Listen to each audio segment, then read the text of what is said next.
Bonjour, je m'appelle Joëlle Perron-Odo et je suis bénévole chez Héritage Montréal. Bienvenue à cette architecture virtuelle qui s'inspire de notre thématique annuelle Montréal en transformation. Nous observons ensemble aujourd'hui la station de pompage Craig. Depuis 1984, ce petit bâtiment d'ingénierie est à l'abandon, isolé au pied du pont Jacques-Cartier, mais ce n'a pas toujours été le cas. Lorsqu'il a été construit à la fin du 19e siècle, il s'insérait dans un quartier assez vibrant. Le secteur a subi de grands bouleversements urbains au cours du 20e siècle et jusqu'aux années 2020. La station de pompage Craig est un témoin privilégié de cette transformation. Érigée en 1887, la station de pompage Craig s'inscrit dans un projet de bonification du réseau d'égouts déployé progressivement, alors que Montréal est en pleine croissance. Le développement rapide de la métropole industrielle impose alors une meilleure gestion des eaux potables et de surface. Suite à la construction de grands égouts collecteurs à partir de 1860, on s'appuie encore largement sur les ruisseaux et les rivières pour drainer les eaux usées. Or, les embâcles et les crues printanières causent des inondations et affectent de plus en plus résidences et commerces. C'est d'ailleurs l'inondation record de 1886 qui incite la ville à aménager deux stations de pompage, la Craig à l'est et sa jumelle, la station Riverside à l'ouest. La station est l'une des premières de ce type en Amérique du Nord. À la fine pointe des techniques de l'époque, elle abrite notamment un impressionnant équipement de pompe à vapeur. Sa facture architecturale, signée par les architectes Perrault et Ménard, est également remarquable. L'édifice en pierre grise est orné d'un bas-relief représentant les armoiries de la ville, d'une corniche, d'un fronton, de fenêtres encadrées de fontes ornementales, le tout couronné d'un toit à deux versants traversé en diagonale par une immense cheminée de briques. Le bâtiment se situe dans ce qu'on appelle alors le Faubourg Québec, dans l'axe de la rue Notre-Dame. De nombreuses entreprises et usines, dont la brasserie Molson, qui est en pleine expansion depuis la fin du 18e siècle, y sont déjà, mais la trame urbaine se densifie autour de la station, laissant place à un vaste quartier qui inclut aussi du résidentiel. Dans les années 1920, la construction du pont du Havre, rebaptisé Jacques-Cartier en 1934, redéfinit le site de façon majeure. Sa construction entraîne de nombreuses expropriations, ainsi que la démolition de bâtiments résidentiels, industriels et commerciaux. La station Craig se trouve désormais dans l'ombre de cette gigantesque infrastructure routière qui morcelle le tissu urbain du secteur.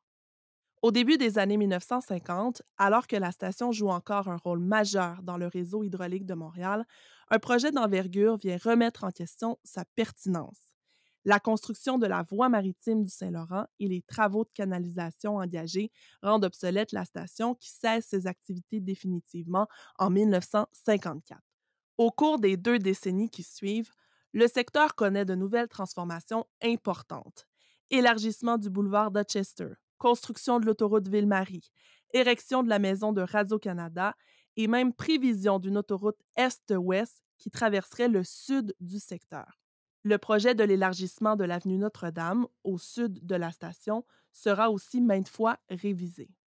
Bien que l'artère ne soit pas élargie comme il avait initialement été prévu, le secteur de la Craig devient un lieu de transit automobile, comme en témoigne d'ailleurs la construction de stationnements adjacents à la station.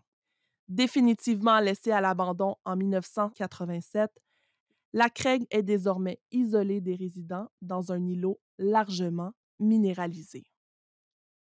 Alors qu'une désindustrialisation lente s'amorce dans le secteur, plusieurs bâtiments industriels à proximité, tels que la Dominion Oil Cloth and Linoleum et la Dominion Rubber, ferment leurs portes ou sont démolis, laissant place à des terrains vagues et à des non-lieux qui deviennent problématiques pour l'administration publique dans les années 1980-1990. Au début des années 2000, la station Craig ressurgit des limbes. Champs Libre, centre de création interdisciplinaire, organise 2 événements temporaires en 2002 et 2004 dans le but d'éventuellement s'y ancrer de façon définitive. Alors que le secteur devient le lieu de nombreuses occupations spontanées et informelles, on entame également des projets de revitalisation d'envergure. Au sud, une partie du complexe de la Dominion Rubber est achetée, préservé et transformé en lieu d'entreposage privé. Une section est toutefois destinée à développer la Cité du son, encore aujourd'hui connue comme lieu de pratique de nombreux groupes musicaux. Dans les dernières décennies, la consolidation et la préservation du secteur font l'objet de nombreuses réflexions. Mais il faut attendre en 2020 pour que la Ville de Montréal mette sur pied un programme particulier d'urbanisme, le PPU des Faubourgs, qui vise alors la transformation du secteur. Le PPU permet, entre autres, d'imaginer un projet de centre d'interprétation des eaux avec la station Craig, initiative portée par un comité de travail en collaboration avec les amis de la Craig. Des interventions ont toujours cours sur le site. La cheminée qui menaçait de s'effondrer a été retirée en 2020 et en octobre 2022, on procède au démantèlement partiel du bâtiment en vue de sa reconstruction ultérieure et de la planification d'une utilisation transitoire. Plus largement, le secteur est encore une fois appelé à subir de nouvelles transformations suite au déménagement de l'usine Molson, à la requalification de l'ancien site de Radio-Canada, ainsi qu'au développement de l'esplanade Cartier à l'est du pont. Les changements projetés aujourd'hui tiennent compte des besoins actuels du secteur, qui se veut un quartier à l'échelle humaine, sensible à la préservation du patrimoine paysager et bâti, dont fait bien sûr partie la station Craig.